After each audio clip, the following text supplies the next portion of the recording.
And now, gardening advice. Well, actually, it's a profession advice. It's for children considering a career. If you're a child, or you have one, or you know of one that's considering a career, consider the career of botany. They could be like Gregor Mendel, who experimented with genetics with pea plants because they said, no, we don't want him working with sheep. And now this. Well, I hope you don't use this. Oh Jesus! You're on the cusp. You're on the cusp. Okay, fine, don't say it. Jokes and rape kits. Don't feel so bad now. But who's the dad? You know what I mean? Oh no, now you feel bad. That joke made you sad.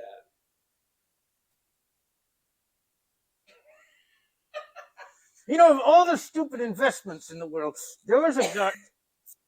Of all the stupid investments in the world, somebody had made these little rape kits. Now, rape is not funny. What they did was they thought, well, because it's so traumatic, in each rape kit for the hospital, they wanted to insert some jokes. Like there's one that says, I know a horrible time you had, but now you got to find out who's the dad. Things like this. And the guy who invested in this, his business is crashing. It's going terrible.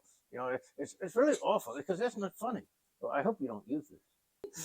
Hey, ladies and gentlemen, you know, it's difficult to keep your child away from unsavory things on the internet. That's why a lot of parents are being more realistic these days with something called supervised pornography.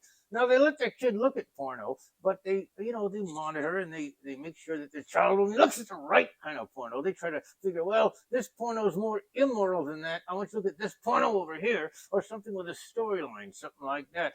And, like they say, well, we don't want you to grow up like Ron Jerkamy. Look at a nicer one like that. This is more realistic because by the time a child is 5 years old these days in America and England and places like that, and Russia and such things, that kid has seen the content of 8 billion Playboy magazines. That when I was a kid, you only saw a few of them. Now the average kid, it's horrible. They know their favorite porn star and everything like that. It's so gross. And I don't think it's funny, but you might like the idea. If you have a kid, you sit there but I wouldn't let my child do that. Oh no, I would never expose my child to any kind of pornography. That's why I always hide my personal videos in a closet.